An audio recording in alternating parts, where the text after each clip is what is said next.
শুধুমাত্র বাংলাদেশ নয়, পার্শ্ববর্তী সমস্ত দেশের সাথে তার যে দাদাগিরি, বড় ভাই সুলভ আচরণ, তা আজকে এই উপমহাদেশের প্রত্যেকটি রাষ্ট্র, সরকার এবং জনগণ উপলব্ধি করছে। সম্প্রতি আপনারা লক্ষ্য করেছেন যে ভারত সরকার এবং তার যে গদি মিডিয়া, সেই গদি মিডিয়ার প্রচার বাংলাদেশকে এবং ভারতকে অশান্ত করার এক চক্রান্ত, সুগভীর চক্রান্ত মেতে উঠেছে। আপনারা শুনেছেন গত 5ই আগস্ট বাংলাদেশের ছাত্র শ্রমিক জনতা এক ঐতিহাসিক গণঅভ্যুত্থানের মাধ্যমে 16 বছরের ফ্যাসিস্ট দুঃশাসনের কবল থেকে বাংলাদেশকে মুক্ত করেছে।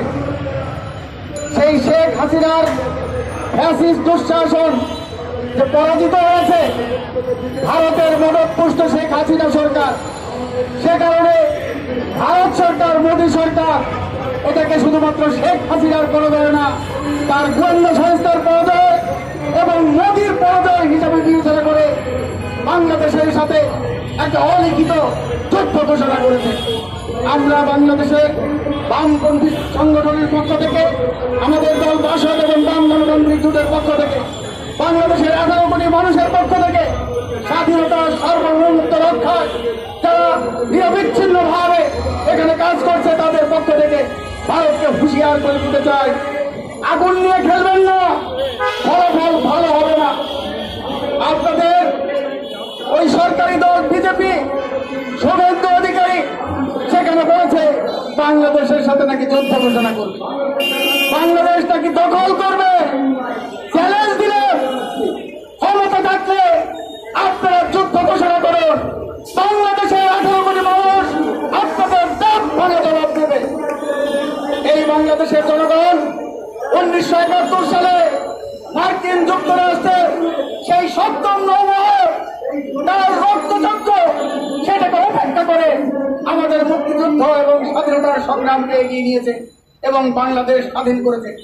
তাদের এই স্বাধীন বাংলাদেশের মানুষ, তাদের মুখে একটাই কথা, বাংলাদেশের স্বাধীনতা সার্বভৌমত্ব রক্ষা করব, নয় মৃত্যুবরণ করব, এর অন্যথা হবে না। সংগ্রামী বন্ধুগণ, আপনারা জানেন যে 5ই আগস্টের পর থেকে ভারতের এই রাষ্ট্রীয় সেবক সংঘ আরএসএস এবং বিজেপির হিন্দুত্ববাদী সরকার বাংলাদেশ সম্পর্কে মিথ্যা অপপ্রচার সেগুলো চালিয়ে যাচ্ছে। বলা হচ্ছে বাংলাদেশে হিন্দু সম্প্রদায়ের উপরে আক্রমণ করা হচ্ছে, তাদের বাড়িঘরে লুটপাট করা হচ্ছে, নির্যাতন করা হচ্ছে।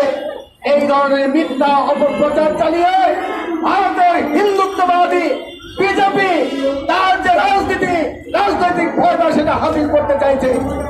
মহারাষ্ট্রে নির্বাচন হয়েছে, ঝাড়খণ্ডে নির্বাচন হয়েছে,